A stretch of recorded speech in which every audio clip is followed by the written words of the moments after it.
All right. Hi, Justin Morley, part of the backpack. All right, so let's just go ahead and do this. A little nervous. Not sure if the rest of them had a little intro, but here we are. All right. Questions. Where did the name The Backpack originate? Our first piece we ever did. The very first piece, like our namesake piece, is called How to Wear Your Backpack. Originally, How to Wear Your Backpack. Bitches. Bitches, comma, bitches. And we, our backpacks that we wear are the paper pads that are strapped to us. And it's kind of one of those things where you never know what you're going to find in your backpack. It's kind of like a little grab bag, utility belt, I guess. So, How to Wear Your Backpack just became The Backpack I guess it's stuck. because, yeah, it makes sense. Also, at festivals, people generally just refer to you by the name of your piece. Like, oh, you guys are Clementine in the Woods, or you guys are whatever. And so we were just, oh, you're the backpack piece. How does everyone like their coffee? Justin will drink an Americano, but I think his preferred coffee would be a 6-shot Americano. Justin likes whatever the most caffeinated he can possibly get is. Pete likes it with definitely cream, sometimes sugar, sometimes not. or a chai tea latte. Americanos across the board. We didn't live in Texas. I like iced coffee, just black. I feel like Katie's a macchiato if she has time to drink it. And if it's to go, just iced coffee because it gets the job done. I always just like mine black and usually cold. Take that how you will. How did you all meet?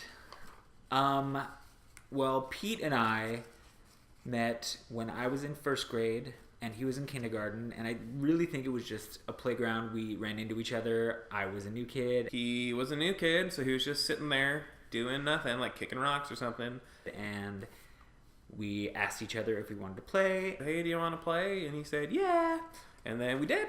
I met Justin first, I believe, Got to know Katie during Ballet 1. with Linda Parker. Learned that Pete and Jeremiah grew up in the same town that I had my first memories in Montana. Nobody in that class had any business taking it seriously, but we certainly didn't. I actually cast her. In his informal dance piece, Katie was kind of weirded out by it, I think. and of course, I was a little freaked out because I was like, who's this dude casting me in his piece that I've never met? And I almost didn't do it because I was like, this is creepy. So she got over that. Maybe.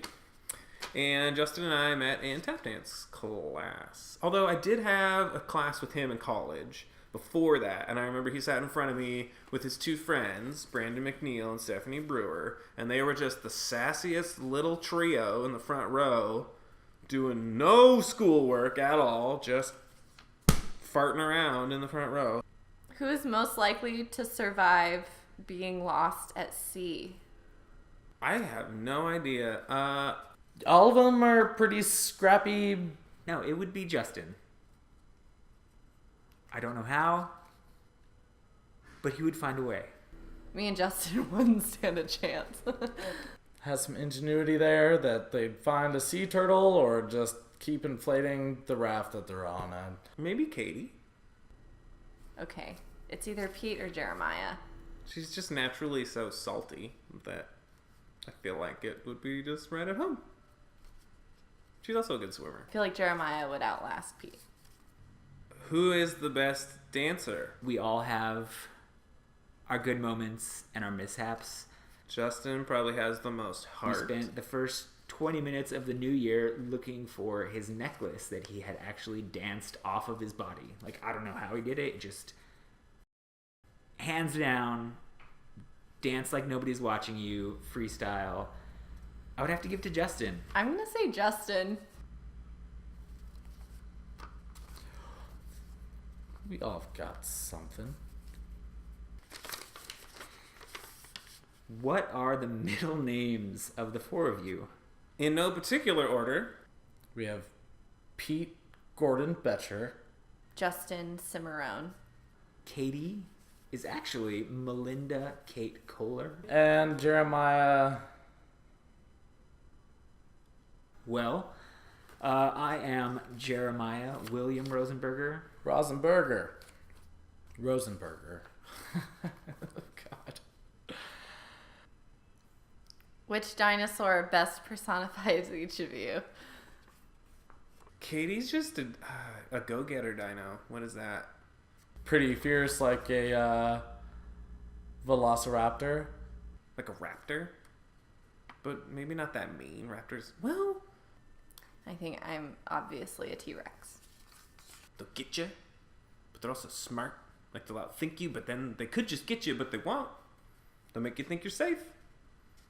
And then they'll get you anyway. Pete is a Dimetrodon. Pete would probably be like a triceratops. I think Pete is a Triceratops. And I think I'm maybe a Triceratops, because they're the best one. Do I have to tell you why? No, I don't have to tell you why. I think Jeremiah is a Brontosaurus. Katie is a Brontosaurus. I don't know, I'd say I'm a brontosaurus, pretty harmless. Well, there is a Maiasaura, which is not fair, because Jeremiah Sora. I'm a pterodactyl. Justin is I think Justin's a T-Rex. the one with I'm thinking in terms of Land Before Time, like a adult ducky. Tell us a Santa experience. All right. My folk were always so great about the magic.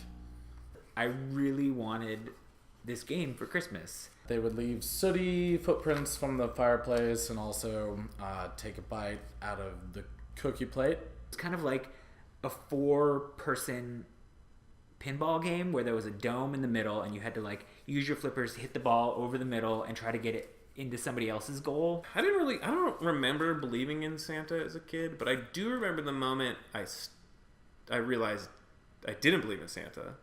And then one day I went to look for something in our van and I crawled in the back and under a blanket was this game of Battledome. I don't know if I have one. Oh, Pete, I just saw Santa land on the neighbor's house. Does it have to be Santa? Did you, Matt? Did you? My birthday's on Christmas. Christmas Eve came and went. We usually open our presents on Christmas Eve from our family and then Santa comes the next day. And I opened all my presents and Battledome wasn't there. And I was like, what's going on?